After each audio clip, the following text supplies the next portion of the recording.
Good morning, students. So in this class, we are going to discuss about electrostatics introduction.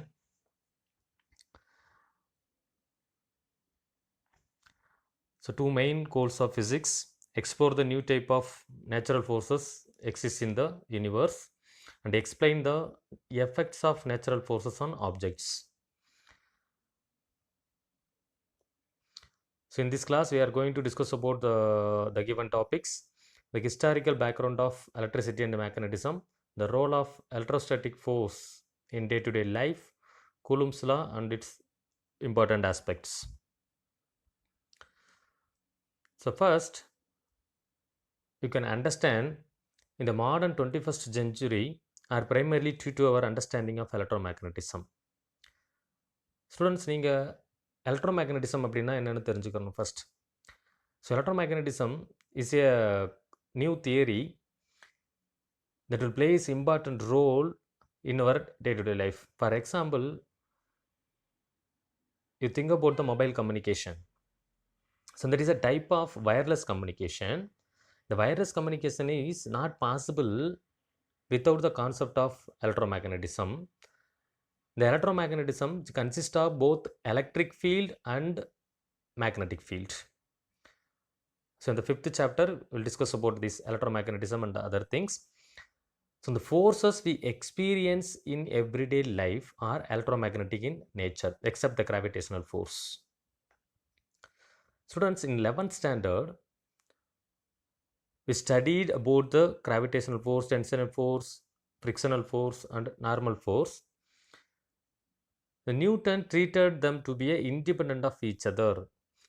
So Newton வந்து என்ன பண்ணுறாருன்னா இந்த ஒவ்வொரு ஃபோர்ஸையும் consider as a separate natural forces. They are independent of each other. So our question is, what is the origin of all these forces? So நீங்கள் கரெக்டாக understand பண்ணிக்க வேண்டியது என்ன அப்படின்னா, நம்ம டே டு டே லைஃப்பில் ஃபேஸ் பண்ணக்கூடிய forces like tension and the string, normal forces from the surface, frictional force, this all the forces arises from electromagnetic forces within the atoms. For example, when an object is pushed, the atoms in our hand interact with the atoms in the object.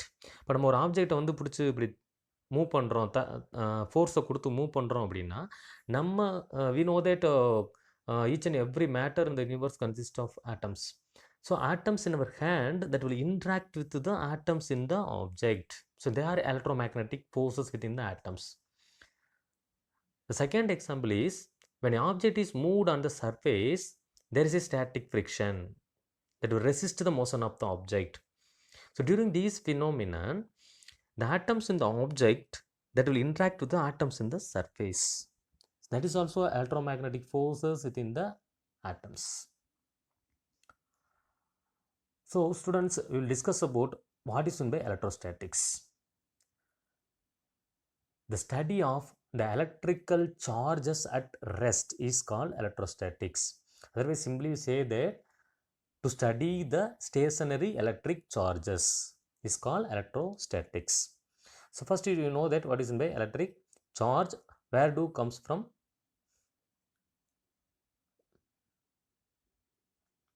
Let us consider the atoms. So atom consists of a nucleus. A nucleus consists of proton and neutron at the center, and electron is revolved around the nucleus in the circular orbit. So in the 8th chapter we study clearly about the atoms and their various phenomena.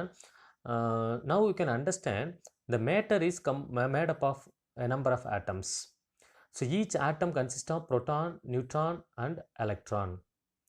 So the proton is a positive charged particle, electron is a negatively charged particle, and neutron is a neutral, no charge. So what are the two types of charges in nature? Students, you can understand. So from these,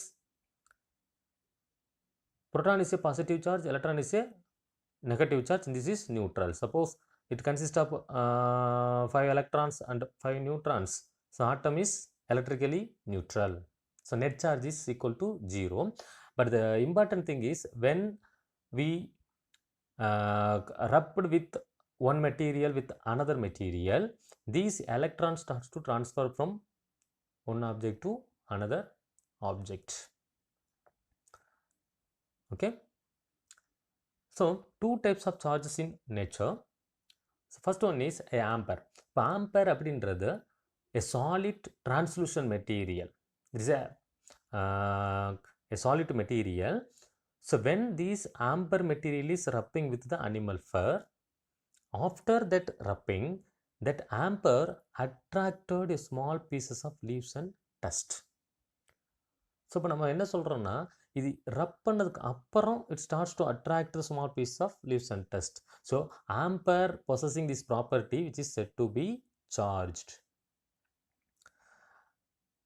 Okay, actually this phenomenon is discovered by a Greek philosopher Thales. இப்போ அது வரைக்கும் வந்து என்ன நினச்சிக்கிட்டாங்கன்னா, அந்த ஆம்பருக்கு மட்டும்தான் இந்த மாதிரி property இருக்குது அப்படின்றத நினச்சிக்கிட்டு இருந்தாங்க. பட் அதுக்கப்புறம் என்னென்னா, the glass rod rubbed with the silk cloth, that glass rod also starts to attract the small piece of leaves and dust. So glass rod also becomes charged when rubbed with the suitable material. Okay, so for example, by using the electroscope experiments, we can understand there are two types of charges available in the nature. So later I will discuss about that. இப்போ நம்ம இதில் ஒரு charged glass ராடை எடுத்துக்கிறப்போம். Actually when glass rod is rubbed with the silk cloth, it acquires the positive charges. Okay, so on the charged glass rod which is hanging on the silk thread, now we bring another one glass rod which is brought towards the first rod. The two rods starts to repel each other. Okay, at the same time we will bring ebonite or ampere or rubber rod, charged rod, towards the glass rod. Now both of the rods are starts to attract. இப்போ இதில் இருந்து நம்ம என்ன தெரிஞ்சுக்கிற போகிறோம் அப்படின்னா, ஒரு glass rod இது ஒரு glass rod, both are starts to repel. That means like charges are repel each other. இப்போ இது ஒரு கிளாஸ் ராட், இது வந்து ebonite or rubber or ampere rod, both are starts to attract each other. So we can understand unlike charges attract each other, like charges repel each other. So like charges repel each other, unlike charges attract each other. So in the 18th century, Benjamin Franklin called one type of charges is positive and another type of charges is negative. So based on the Franklin convention, a rubber and ampere rod are negatively charged while glass rod is positively charged. Students, you can understand. So when ampere is rubbed with animal fur, ampere acquire negative charge, whereas the animal fur acquire equal amount of positive charge. Suppose you consider the second example. A glass rod rubbed with the silk cloth, a glass rod acquire positive charge, whereas a silk cloth acquire the equal amount of negative charge. So rubber and ampere rods are negatively charged while the glass rod is positively charged. If the object possesses the charge is 0, that means the net charge in the object is 0, that is said to be electrically neutral objects. Okay, then this point is important. Charging the object through the phenomenon of rubbing is called triboelectric charging. Now we discuss about basic properties of charges. So first we are going to discuss about the electric charge. Simply you consider the atoms made up of protons, neutrons and electrons. We know that these are the fundamental particles of the atoms. Okay, இப்போ இந்த மூணு fundamental பார்ட்டிகிள்ஸுக்குமே என்ன இருக்குன்னா, mass அப்படின்ற ஒரு property இருக்கும். That is a basic property of the proton, neutrons and electrons. இப்போ இதே மாதிரி ஒரு பேசிக் ப்ராப்பர்ட்டி, ஃபண்டமெண்டல் ப்ராப்பர்ட்டி தான் யார் அப்படின்னா a charge. So electric charge is another intrinsic and fundamental property of the particles. So the SI unit of the charge is coulomb. Okay, then another one important thing, the mass of the body is represented by a number of electron gained or number of electrons lost. Okay, suppose an object gaining some electrons during rubbing, so we'll say that the mass of the body slightly increases. Okay, suppose it losing some electrons, we'll say that the mass of the object is slightly decreases. So this is a first property. Then second property, conservation of charge. நம்ம 11th ஸ்டாண்டர்டில் படிச்சிருப்போம் law of conservation of energy அப்படின்ட்டு. So energy can neither be created nor destroyed, but one form of energy is transformed into another form. Okay, so here conservation of charges. The same manner, if you consider the isolated system தனிமைப்படுத்தப்பட்ட ஒரு system, the total remains always constant. அந்த சிஸ்டத்துக்குள்ள என்ன changes, எப்படி modification நடந்தாலும் the total charge remains unchanged. That is called the conservation of charges. So simply we say that charges can neither be created nor destroyed. It can be transformed from one body to another. Otherwise, simply say that equal amount of positive or negative charges can appear or disappear. For example, you will consider the two reactions. So first one is a simple chemical reaction. A sodium plus chlorine, it gives NaCl. So for sodium, this is before the reaction, this is after the reaction. So before the reaction, this possesses a positive charge, this possesses a negative charge. So after the total charge before the reaction is 0. So after the reaction, it converted into NaCl. So total charge is 0. So before reaction and after reaction is the total charge is equal, which is called a conservation of charge. Then the second example is radioactive decay. So neutron which is undergo decay, during the decay it produce proton, electron and antineutrino. So charge of the neutron is 0, charge of the proton plus C, charge of the electron minus C, and charge of the antineutrino 0. So total charge before and after are equal. So this is called conservation of charges. The third one is quantization of charges. So quantization of charges means, first you have to consider electrical charges can behave only a discrete values rather than any value. It's not a continuous. Okay, that is a charge is quantized. So let us consider smallest discrete value of charge that can exist in nature is the charges of the electron and proton, which is equal to 1.6 into 10 power minus 19 coulomb. இப்போ இது எலக்ட்ரானாக இருந்ததுன்னா நம்ம என்ன எடுப்போம், negative அப்படின்னு எடுத்துக்கிறோம். ப்ரோட்டானாக இருந்ததுன்னா பாசிட்டிவ்னு எடுத்துருக்கோம். பட் ரெண்டோட மேக்னிடியூட் என்னன்னு பார்த்தீங்கன்னா same, which is equal to 1.6 into 10 power minus 19 coulomb. So simply say that the total charge in the system Q must be an integral multiple of this basic unit. அப்போ ஒரு சிஸ்டத்தில் இருக்கக்கூடிய total சார்ஜை எப்படி represent பண்ண போகிறோம்னா Q is equal to n times of E. So n is an integer which represents the number of electrons in the given system. So this equation is very very important. Q is equal to Ne. Additive nature of charge. இப்போ system எடுத்துக்கிறோம், இந்த சிஸ்டத்தில் நிறைய charges இருக்குது, Q1, Q2, Q3 like that. But we are going to calculate a total number of charges in the system. இப்போ என்ன பண்ண போகிறோம்னா, calculate the total charge Q total. Simply we'll add all these values Q1 plus Q2 plus Q3 plus Q4 up to Qn. So total charge is the algebraic sum of charges. For example, if a system consists of 3 charges, namely 1 coulomb, 5 coulomb, 3 coulomb. So what about the total charge? We will add all this value which is equal to 9C. இப்போ இதே இதில் நம்ம இந்த ரெண்டாவது charges வந்து -5Cன்னு consider பண்ணிக்கலாம்.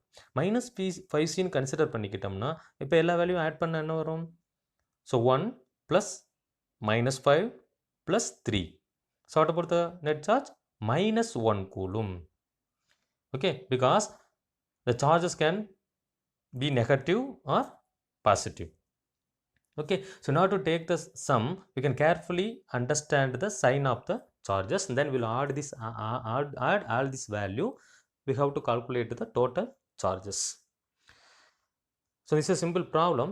So calculate a number of electrons in 1 coulomb of negative charge. So this is important, 1 coulomb of negative charge. உங்களுக்கு ஏதாவது இதில் டவுட் இருந்ததுன்னா என்னோடய ப்ரீவியஸ் வீடியோ போய் பார்க்கலாம். அதில் நான் இதே ப்ராப்ளம்ஸ் ரெண்டு ப்ராப்ளம்ஸ் கொடுத்துருக்கேன். NEET or JEE type of problems and state board exercise ப்ராப்ளம்ஸில் you go and refer that problems. So here 1 coulomb of charges இருக்கும்போது எவ்வளவு நம்பர் ஆஃப் எலக்ட்ரான்ஸ் இருக்கும்? So n equal to q by e. So n equal to 6.25 into 10 power 18 electrons. You will substitute q is equal to 1 coulomb and e is the magnitude of charge of the electrons. இப்போ இதே இதில் 1 micro coulomb or 1 nano coulomb கொடுத்தாங்கன்னா நீங்கள் இதை calculate பண்ணுறதுக்கு ரெடியாக இருக்கும். நீங்கள் கால்குலேட் பண்ணி வச்சுக்கலாம் 1 மார்க் கொஸ்டின்ஸ்க்கு. So let us discuss about the important things கூலும்ஸில். Before we discuss about the கூலும்ஸில் நீங்கள் வந்து 11th ஸ்டாண்டர்டில் நம்ம படிச்சிருப்போம் நியூட்டன்ஸ் லா ஆஃப் கிராவிடேஷன் அப்படின்னு சொல்லிட்டு. So what is in by Newton's law of gravitation? That represents the forces between the 2 objects in the universe. Actually that is applicable for 2 point masses. Okay, so this is expression F is equal to G into m1 m2 by r squared. This is Newton's law of gravitation, force of attraction between the 2 point masses. So what is meant by point masses is an ideal concept. You can remember all the things from the 11th standard. So now similar to this Newton's law of gravitation, we are going to discuss about the Coulomb's law, which is applicable for the charges. Exactly we say that which is applicable for the point charges. Okay, so let us consider 2 point charges q1 and q2 that are separated by the distance of r. What is in the point charges? Compared to these distance, the size of the charges are very very small. That is the ideal concept. That is called the point charges. Actually, the Coulomb's law is applicable for the point charges only.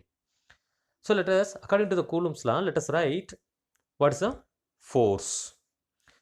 Okay, so let us consider the q2 experience a force due to q1 along this direction, that is represented by F21. The same time q1 also experience a force due to q2 along this direction, just opposite to the F21, just to keep it in mind. So first you have to write the force F21. According to Coulomb's, F21 is directly proportional to the product of the two charges q1 and q2 and inversely proportional to the square of the distance between them. So F21 is proportional to q1 q2, F21 is proportional to 1 divided by r square. So we will write F21 is proportional to q1 q2 by r square into r12 cap. Actually, if we remove the proportionality, we will introduce the constant k, where k is the proportionality constant or electrostatic force constant. So here R21, because force is a vector quantity, so we'll mention R21, that will mention the direction. This is a unit vector that will mention the direction R21 from Q1 to Q2. Suppose you will write F12 vector along this direction, you will use R21 vector. Actually both are equal and opposite direction. So we'll say that Coulomb's law obeys the Newton's third law. F12 which is equal to minus F21. So you can define what is in by Coulomb's law. So electrostatic force is directly proportional to the product of the magnitude of 2 point charges and is inversely proportional to the square of the distance between the 2 point charges. Is a definition for Coulomb's law. So where k is a proportionality constant, k is equal to 1 by 4 by epsilon naught. Here epsilon naught is the permittivity of vacuum or free space, which is a constant, which value is 8.854 into 10 power minus 12 coulomb square, Newton minus 1, meter minus 2. It is a constant value. Don't forget this value. At the same time, don't forget this unit of permittivity. If you substitute this value in here, epsilon naught, we will get it, k value is equal to 9 into 10 power plus 9 Newton meter squared per coulomb square. So this value is important for our problems. நீங்கள் இந்த value மறந்துடக்கூடாது. இதுக்குமே நம்ம எப்போ force calculate பண்ணாலும் we directly use this value of k instead of 1 by 4 by epsilon naught. Okay, so this equation represents that the electrostatic force between the 2 point charges in vacuum or free space. நம்ம epsilon not use பண்ணோம்னா vacuum R free space. அதே 2 point சார்ஜஸை ஒரு மீடியமில் எடுத்து வச்சோம் அப்படின்னா we replace this epsilon naught by epsilon. So this is the equation for electrostatic force between the 2 point charges in medium. Okay. So relative permittivity, we define what is meant by relative permittivity. Sometimes it is named as a dielectric constant. So epsilon r is equal to epsilon divided by epsilon naught. Epsilon அப்படின்றது என்னது medium of permittivity, epsilon நாட்ன்றது permittivity of free space. இது ரெண்டுக்கு இடையில உள்ள ratio தான் என்னது relative permittivity. So ratio of permittivity of the medium to the permittivity of the free space or vacuum. Okay, so actually you can understand the permittivity of the medium is greater than epsilon naught because epsilon naught value is very small, 10 power minus 12. Okay, if it is a air medium, epsilon r is equal to 1. Then we will define what is meant by 1 coulomb. So let us consider two charges of 1 coulomb each are placed in 1 meter apart in free space. What is the forces between them? So let us consider the coulombs law. We substitute q1 q2 is equal to 1 coulomb and r is equal to 1 meter. If you calculate this value, F is equal to 9 into 10 power 9 Newton. Actually 10 power plus 9. So these force is very large value. So this is a huge quantity, almost equivalent to the weight of the 1 million ton. If 1 coulomb to 1 coulomb of charges, that will produce very large amount of forces. So we never come across 1 coulomb of charge in practice. So இப்போ என்ன பண்ணுறோம் அப்படின்னு கேட்டிங்கன்னா, நம்மளோட day to day லைஃப்பில் நம்ம electrical ஃபினாமினானில் use பண்ணக்கூடியது என்ன அப்படின்னு பார்த்தீங்கன்னா 1 கூலும் யூஸ் பண்ண மாட்டோம். அதுக்கு பதிலாக 1 micro coulomb or 1 nano coulomb. So we'll use these practical units in our day to day life, 1 micro coulomb or 1 nano coulomb. So what are the 3 conditions to be fulfilled for the validity of Coulomb's law?